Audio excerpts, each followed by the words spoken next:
Hey guys, welcome back to my channel. I just posted my March and April reading wrap up, and so for this video we are going to do my May and June, and then I will finally be caught up with everything that you guys missed while I was being lazy and refusing to edit. In the months of May and June, I read 14 books. I think for this video we're going to do them kinda haphazardly and randomly. I have a spinner wheel and we'll spin for a book, and then I'll do a yes, no, maybe on whether or not I would recommend this book. So yeah, let's just get started with the first book. Book number 1 is The River Has Roots. The River Has Roots is a short novella. It takes place in a small town on the edge of the, I guess, fairy realm. It follows these two sisters, Isabel and Esther. We follow these two sisters, Isabel and Esther. Esther has a suitor in the small town, but she rejects him, and things kind of happen from there. It's a very short read, but I really enjoyed it. Oh god, I forgot to get my water. Hold on. Like I said, it was a really short read, but I really enjoyed it. I thought the writing was beautiful. It was very lyrical and descriptive. I liked the relationship between Isabel and Esther. The magic was controlled by like word choice, like play on words, as well as gaps in translation, which I thought was really interesting. It was kind of reminiscent of Babel, but less academic. I simultaneously thought that this was the perfect length and also just really wanted more. I really liked the world. I liked the characters. I feel like the length of it is what made it feel very sweet, very poetic, but I really just loved the characters so much that I wanted to spend more time with them. So for me, River Has Roots, yes, definitely recommend if you haven't read that. Book 1, and I'm already forgetting the yes, no, maybe format of this. All right, book 2.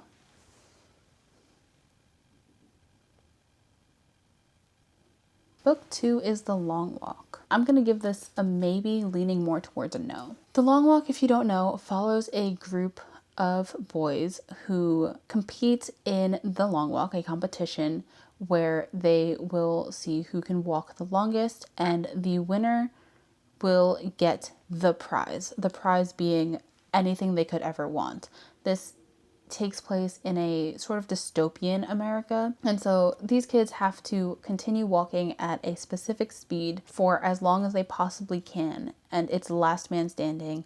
If you walk below the required speed, you get a strike, 3 strikes, and you're out. You're done. It actually took me 2 tries to read this book. I went through the first 4 chapters and got bored and had to stop. And then a few weeks later, I picked the book back up again, tried to read the first 4 chapters, didn't make it through chapter 1, skipped to chapter 4, and then read on from there and managed to finish the book, which is kind of crazy considering this is such a short book. It's like 300 pages. It's crazy to me that I was struggling so much through this. It just started feeling very repetitive. You keep bouncing between the same characters, and there's only so much they can really say while they're walking. Like, while the words themselves differed, the meaning behind them all stayed the same, and it just got very repetitive for me. As an avid reader, I will always say that the book is better than the movie, but I feel like in this case, the movie could be better than the book. I feel like I would rather watch this story than read it.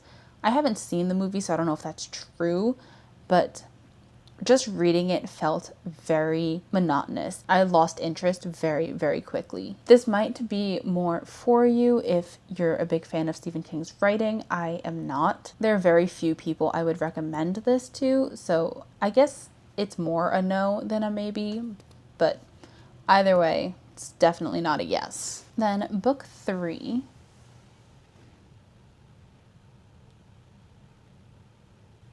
is Main Characters. So the next book is Main Characters by Bobby Palmer, and for me, this is a yes. It follows this couple on their entire journey from meeting to the end of their story, but from the perspective of literally everybody else. You never get to see or hear their thoughts. You only get to see their relationship develop from the perspective of outsiders. Each chapter is from a different person's perspective. So the very first chapter is labeled The Photographer, and it's a street photographer that witnesses them meeting for the first time.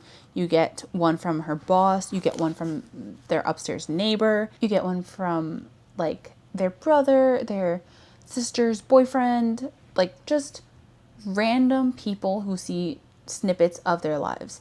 It could be close people to them, and it can also be, there was one scene that was told from the story of a fellow bus passenger.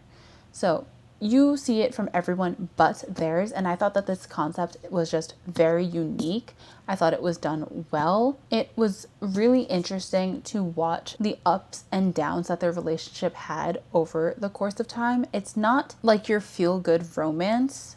It feels, I don't want to say realistic, because it does feel like you're watching a movie, which fits the vibes of these characters, because the two people in the couple are a director and an actor, so it makes sense for it to be feeling more like a movie, but it doesn't feel like a feel-good rom-com movie. It feels more like a literary fiction type of movie. I don't know what that genre would be in movie world. I personally thought that the conflicts were understandable from both sides. There was a lot of conversation about female ambition and women choosing their careers over a family. I kind of wish that this was written by a female author rather than a male author, because I think we would have had a little bit more nuanced conversations with the whole female ambition and motherhood versus career conversations.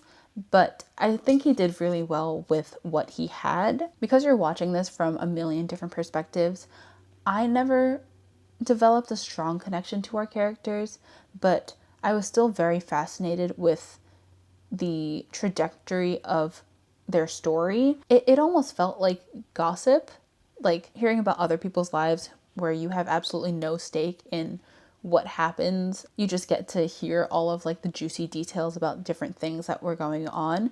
That's what this book feels like. You're just hearing a lot of secondhand information about these two random people. I absolutely would recommend this. Okay, book number 4.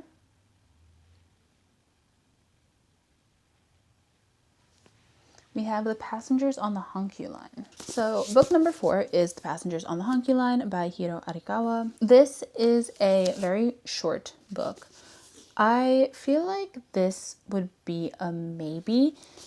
I would recommend this based on your genre interests. I don't think this is a book that would work for everybody, but if you like those cozy kind of stories, I think this was pretty good. This follows like 5 or 6 different people who all take the same train in Japan. It kind of focuses on the fleeting moments of them on the train and how the little interactions that they have in this quick train ride influence the rest of their lives. The book is structured like the train line. You start from one end of the train line, and then each section you're moving to a different station. At those stations, some of our characters will get on and off the train and you'll watch them interact. And then once you get all the way to one end, you then get a time jump and go all the way back. So I thought this was really, really cute. There was a big theme of transition going on, and I feel like it inspired a little bit of hope. I really enjoyed this because I love watching ripple effects, or like the butterfly effect, where the tiniest little thing can make a big change in someone's life. And I always find that very, very interesting, and this book was chocked full of it. I especially like that we get that time jump and we can check in on our characters and really see what those first few moments did for them later on in their lives. I thought that was really fascinating. This is a really quick read. Like I said, it's super short, it's very cozy. And so I think if you're into the cozy type of read, I would absolutely recommend this. But if you're not into the cozy genre, then I think you might find this a little bland because not much really goes on. A few characters have a conversation and then they get off the train and more characters hop on and have a different conversation. Yeah, so it really depends on what kind of reader you are and what genres you're into. Then book 5. We have Promise Me Sunshine. Promise Me Sunshine by Cara Bastone. This is a contemporary romance. It follows Lenny, who is suffering from grief after losing her best friend. She works as a nanny, but won't really commit to anything long term. At the start of this book, she starts working for this family, a single mother, Reese, and her daughter, Ainsley. And while working for this family, she meets this guy, Miles.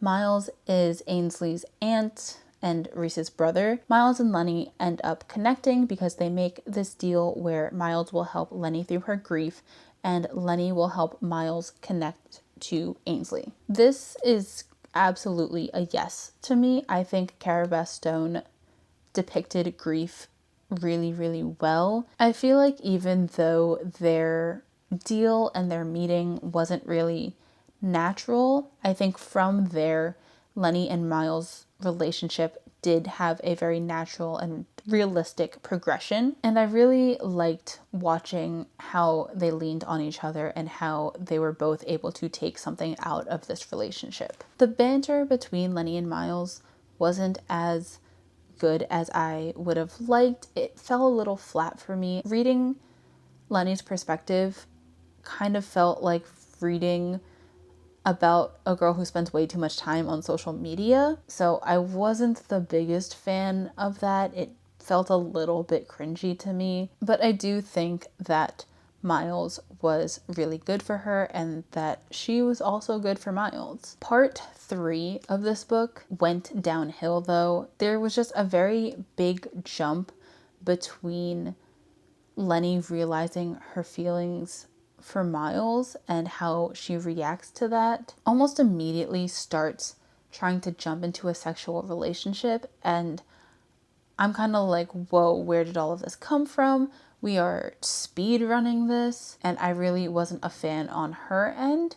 She was practically like throwing herself at him, and he had to be like, hold on, slow down.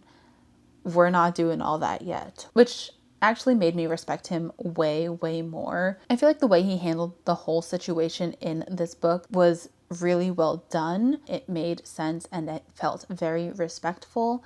But once Lenny figured out her feelings, a lot of the tension just dissipated and I lost interest in this book.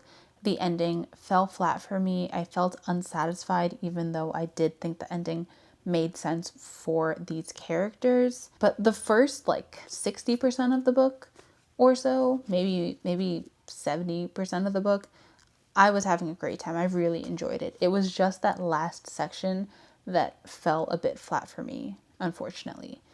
But I still recommend this. I think if you like Emily Henry books or Abby Jimenez, you should try Cara Bastone because this is another romance author that writes romances with more serious subplots and serious topics. So if you like Emily Henry and Abby Jimenez, I would absolutely give her books a shot. Then the next one, I thought I was making good time, but I still have 9 left. Goddamn.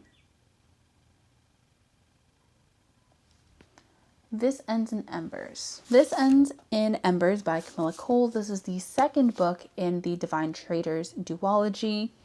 If you watched my last wrap-up video or my mid-year review wrap-up, you know that I was not a fan of book 1. I thought that it was really annoying to read.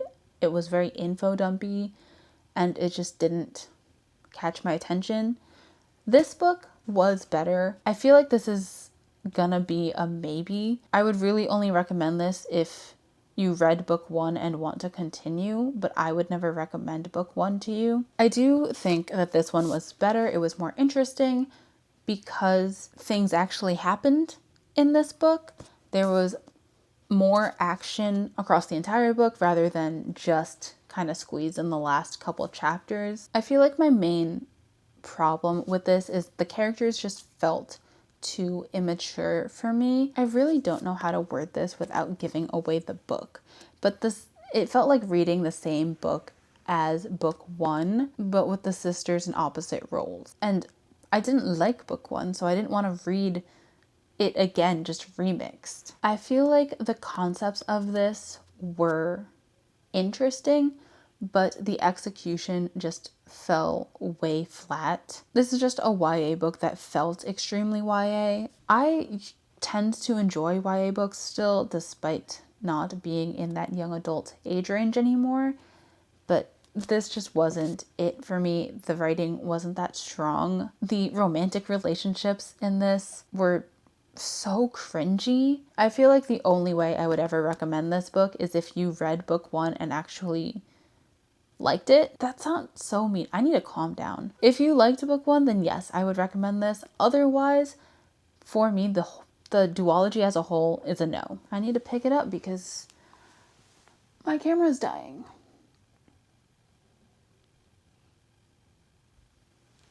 Next one is Homicide and Halo Halo. I think this is also a maybe. Homicide and Halo Halo is the second book in the Tita Rosie's Kitchen Mysteries by Mia Manansala. This follows the same girl from the first book, girl who works in her family's Filipino restaurant. This takes place in the aftermath of the first book, but follows a different mystery. This time, the mystery revolves around the town's pageant. Someone involved in the pageant gets murdered, and our main characters are getting blamed again. Despite it focusing on a pageant this time, this book was still very food-centered, so if you like books like that reference a lot of food, characters who are very into cooking, that have recipes in the back, then you would still probably enjoy this series. I feel like the themes in the first book involving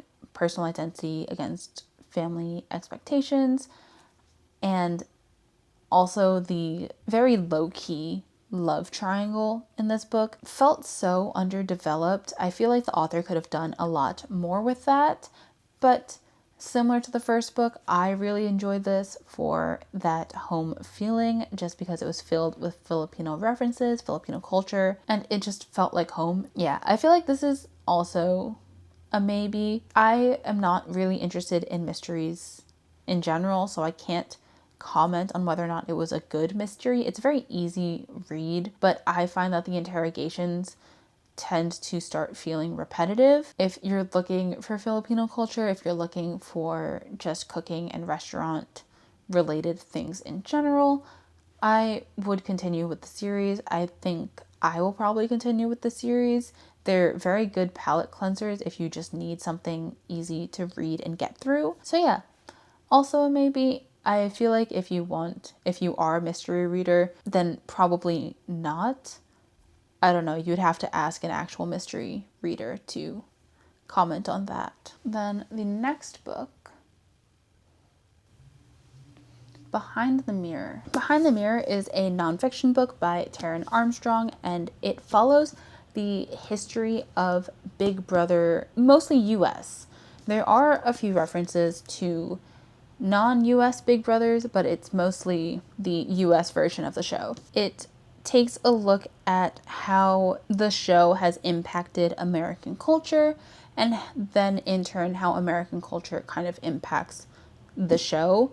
And I found this really fascinating. Taran is a podcaster for Rob Has a Podcast, and he focuses specifically on Big Brother, and you can tell just how much passion he has for the show. You can tell that he has been a fan for as long as he has.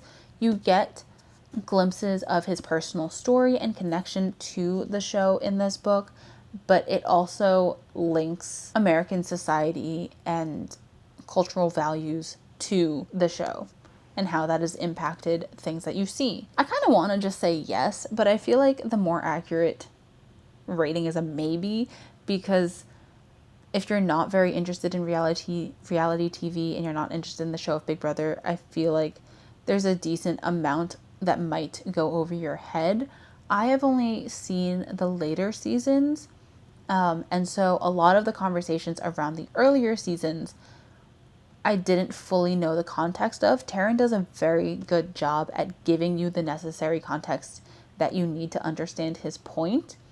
And this book just made me want to go back and watch those old seasons and kind of see how the show has developed into the absolute weirdness that it is now. I kind of say yes. I feel like you don't need to know much about Big Brother to be able to get through this and understand it. But I feel like this is tailored for a specific reader, and that is your reality TV show lovers. Oh my god, my camera is at 20% and I have 6 books left. Let's go faster, shall we? I'm not sure I can. Clockwork Angel. Again, if you've seen my mid-year tag, you have heard me talk about this book, but Clockwork Angel by Cassandra Clare is the first book in the Infernal Devices series, which is the second series in the Shadowhunters universe. It follows a girl named Tessa who moves from New York to London to be with her brother. It takes place in like the 1800s or something like that. But when she gets to London, she gets kidnapped by these warlocks and she meets the Shadowhunters, and they all have to work together to defeat the Magister, which is the big bad that orchestrated Tessa's kidnapping. Tessa has the ability to transform into another person, and that's kind of why she was kidnapped, and then you kind of just watch the events from there. That was a really terrible synopsis. I'm so sorry. I did not like this book. I'm going to be honest. For me, it's a no. In my opinion, this is a no. I didn't like it. I mean, I still rated it like 3 stars. I didn't hate my reading experience with it, but in comparison to The Mortal Instruments, it's a hard no.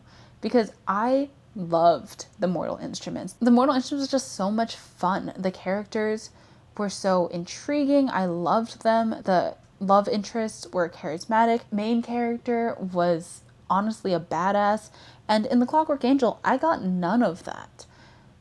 I felt like our characters were knockoff versions of our Mortal Instrument characters. The villain wasn't villainous enough to me. We don't have any motivation for why he's doing what he's doing. So there are no stakes in this for me. Whereas the Mortal Instrument series, the stakes are so high that I felt all of the stress that our characters were feeling.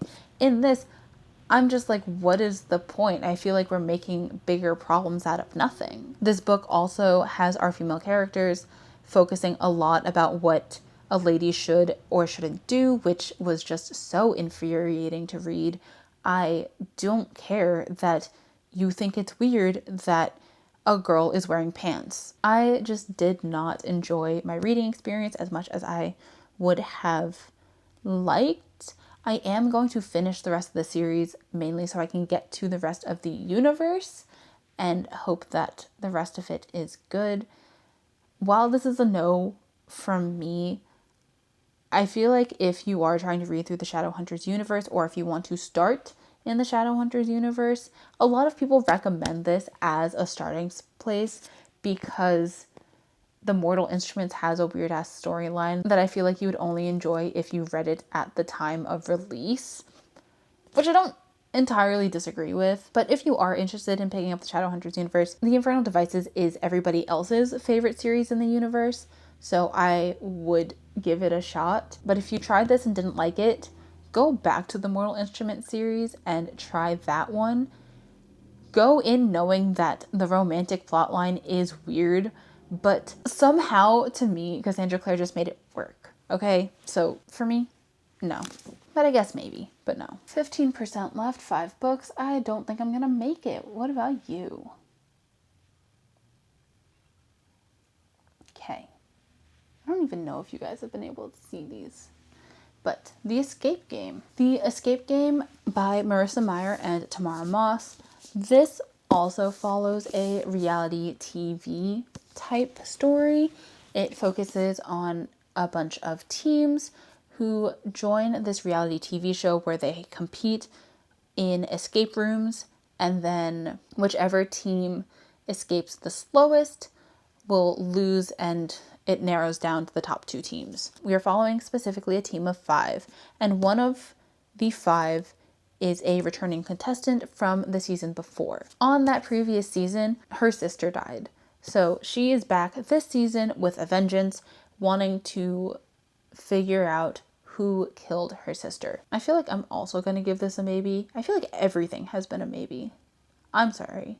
Maybe this yes, no, maybe was a terrible idea. But I feel like this was also a maybe. It was a very quick and easy read, and so I feel like this helped me kind of break out of my reading slump. I really enjoyed the concept of it. I feel like we got to see a couple of the puzzles and were able to try to work them out alongside the contestants in the show, but a lot of the ending just felt like it came out of nowhere, and I don't know if that's because I wasn't paying it close enough attention because I was flying through it, or if there just weren't enough hints. The reveal felt out of left field. I was also hoping for a stronger found family connection between our teammates. I, in general, thought it was an entertaining read, so if you just want something quick and fast-paced, I would recommend this to pick up, but not the most memorable, and I feel like the ending could have been done better, or we could have gotten more clues, more hints leading up to the ending, so it wouldn't have felt so out of nowhere. This book does have a to be continued at the end of it for some reason. I'll be honest, I don't think this needs a sequel. I feel like it was good by itself and that there wasn't enough intrigue and enough development in these characters to warrant a second book. The next book is 5 by Ilona Bannister. This is also a book that takes place on a train, or really at a train station. We have 5 characters that we are following, and you are told from the very beginning that one of them is going to die. We alternate between the 5 minutes before this death takes place and backstory of each of our 5 characters leading up to the person's death. I went into this expecting a thriller, but it really wasn't a thriller. It was more of a literary fiction. It was a character study. It was very slow paced. All of our characters were morally gray and were varying degrees of unlikable. I felt like some of their stories were a bit caricaturized, but overall, the author did a good job at establishing their backstories. I would say maybe leaning more towards a yes if you are into literary stories. Like if you watch Florence Harvey and like the same books as she does, I think this would be a good book for you. There were a few fourth wall breaks that were very heavy-handed and honestly kind of weird to me, but yeah, I feel like I would have rated this higher if I didn't go into it thinking it was a thriller and knew that it was a literary fiction. I don't really have much to say about it, to be honest. The next book is I Want to Die, But I Want to Eat Tteokbokki. This is a memoir written by a Korean author, and it's basically the transcripts of therapy sessions between her and her psychiatrist. I'm gonna say no for this one. I thought it was a little strange to read. It felt very personal. It didn't really feel like any of these conversations had anything different to say. I feel like all of it boiled down to one thing, and that was that the author has low self-esteem and that she hasn't really been able to work on it since the last session. I feel like every single session came to the same conclusion, which it's someone's personal life. So obviously, like, it's hard to rate this one. To me, it just feels like a book that didn't really need to be written. I know that it got some controversy. It had some controversy in Korea because mental health is a taboo subject in Korea. and in a lot of other places. And so I guess it did a good job of discussing the realities of mental health in that regard, but it didn't really feel like it was worth the read, unfortunately. There was a note from her psychiatrist at the end that this book was about an ordinary person who meets another ordinary person that happens to be a therapist. And in that whole note at the end, the psychiatrist was basically saying that everything that she said in this book and in these sessions are not applicable to everyone. These were specifically for this author, and she doesn't even know if she would handle those situations the way that she did at the time. All that to say, it's a no for me. Then we have 2 left. Second to last book is A Man Called Ove. A Man Called Ove by Fredrik Backman. This is about an old man named Ove. He's not really that old. He's like 59. He lives in this neighborhood, and he's known to his neighbors as being a grump. He's very rule forward. You need to follow the rules to a T, and everything needs to be done a very specific way, or he'll be frustrated and be very grumpy. The book follows Ove as new neighbors move into the house next to him, and they constantly need his help, and so he's starting to get to know them, and all of his neighbors in return are starting to get to know him and understand him better. I really enjoyed this. After Beartown, the trilogy, this is probably my next book. I would rank this over Anxious People. I thought it was really, really cute. Fredrik Backman somehow took a depressing story and made it lighthearted and funny. I really loved Ove's relationship with his wife. I loved Ove's relationship with his new neighbor. I thought that the entire cast of side characters were all so lovable, and I really enjoyed watching them interact with Ove. And yeah, I don't really have that much else to say about it. This is very similar to Anxious People in that the overall kind of theme of the book is that you don't really know what's going on in someone else's life, and you don't know why a person is the way that they are, and so you should treat people with compassion. But yeah, that's A Man Called Ove.